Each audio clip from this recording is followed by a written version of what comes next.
Venom.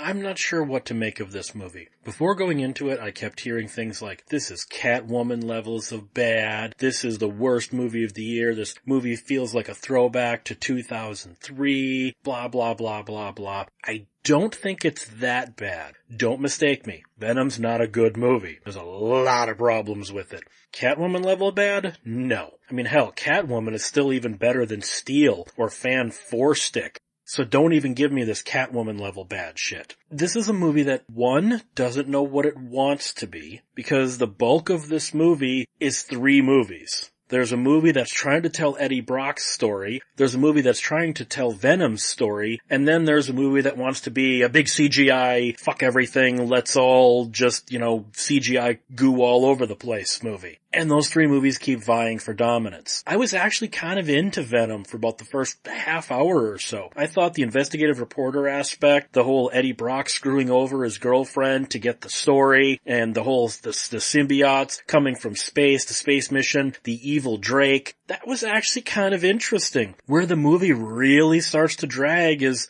ironically, when Venom shows up. It's just not good. Like I said, you have 3 different movies all vying for screen time. And none of them are strong enough on their own to last, and as a cohesive whole, they don't form a cohesive whole. Tom Hardy is actually fine in this role, although you get used to his accent after a while, but it's a little off-putting initially. But you get used to his fake accent after a while. Michelle Williams is distracting because I remember when she was so cute when she was chubby in the late 90s, and now she just looks like she's had way too much work done, and she kind of looks like a mannequin. And it's just off-putting. You've got all these other actors that just show up and they don't really do anything. I mean, yes, it's nice to see Melora Walters in something again, but I can't even tell you what her character's name was at this point. The generic bad guy, the soldier bad guy, is literally so generic, I can't even remember if they gave him a name. And then another problem that this movie has is, as we know, it was shot as an R-rated feature and then edited back to a PG-13. That's a problem, as you can see how much of this movie wants to be R-rated. You can see how much of this is trying to be R-rated. You can see how much blood and gore and violence has been cut out of this movie. And that's not even counting Tom Hardy saying that there are 45 minutes of deleted scenes from the movie to the point where he's pissed off. Venom's not even a real movie. This is the crappy, shitty TV version of Venom, and I guess on DVD we'll see what the real version is. The one thing that also owes to that this was originally a much more graphic R-rated movie besides the violence is the swearing. I think they probably say shit in this movie 20 to 25 times. They do get in there one fuck. They say shit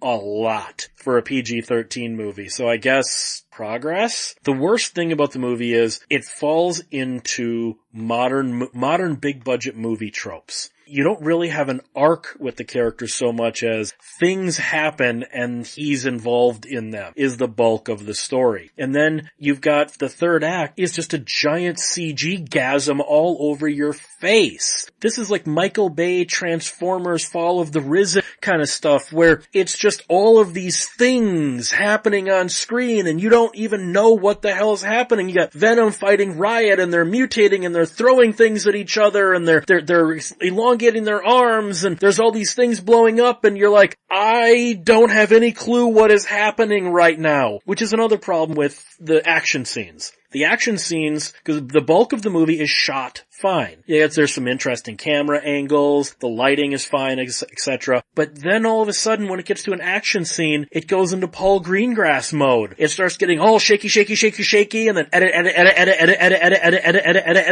and the rest of the movie's not like this. Modern directors and modern movies need to understand this is not how you shoot action. You don't have an edit every 4 frames to shoot action. You don't shake the camera around wildly to shoot action. That's not interesting. It wrecks the movie. And then there are parts of this movie that the plot is just a little too convenient. People figure things out that nobody would actually think like this. This movie seems like the script was a first draft. that the director did not have final cut, and that they desperately, after seeing the rushes, decided this will not be an R. They desperately wanted this to be a PG-13. Venom is not the worst comic book movie ever made, but it's in that category. I can see why people don't like it. And you've also got the aspect that it's in its own little universe. It can't be connected to Spider-Man at all. It can't be connected to the Marvel universe at all. You even have the things that they're obviously trying to edit around or